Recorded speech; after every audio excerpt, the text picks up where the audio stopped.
প্রথমে আমি সাদা কালারের কাপড়ের উপরে এই যে এই ডাইসটা দিয়ে লাল কালার দিয়ে ব্লক প্রিন্টের কাজ করে নিয়েছি। এখন এই যে কাজের ফাঁকা ফাঁকা জায়গাগুলোতে আমি এখন হলুদ কালার দিয়ে ব্লক প্রিন্টের কাজ করে নিব এই যে এই সুন্দর ডাইসটা দিয়ে।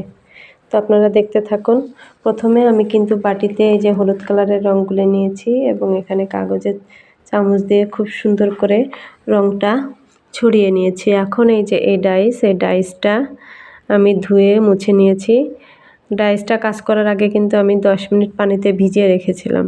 এখন একটা শুকনো কাপড় দিয়ে সুন্দর করে মুছে নিয়েছি যেন ডাইসের ভিতরে কোনো পানি না থাকে। এবার আমি সুন্দর করে এই যে রঙটা কিন্তু ডাইসে লাগিয়ে নিয়েছি। এখন এই যে কাপড়ের এই জায়গাগুলো ফাঁকা জায়গাগুলোতে আমি এভাবে সুন্দর করে ডাইস দিয়ে ছাপ দিয়ে নেব। দেখেন কত সুন্দরভাবে কাজটি হয়ে যাচ্ছে।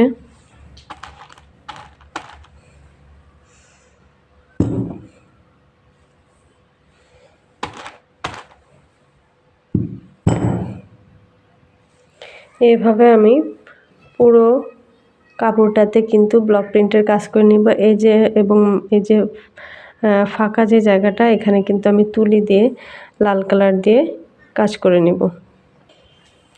এই যে এই তুলি দিয়ে আমি এখান থেকে রেড কালার নিয়ে এই যে ফুলগুলোর মাঝে যদি একটু রেড কালার দিয়ে গোল করে দিই তাহলে দেখতে কিন্তু অনেক বেশি সুন্দর লাগবে। দেখেন অল্প একটু কাজ, এতেই ফুলটা কত বেশি সুন্দর লাগছে।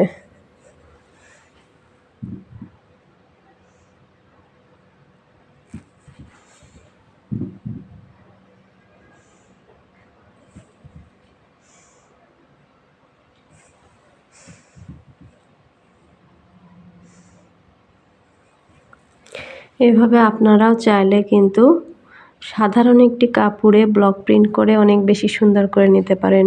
আল্লাহ হাফেজ।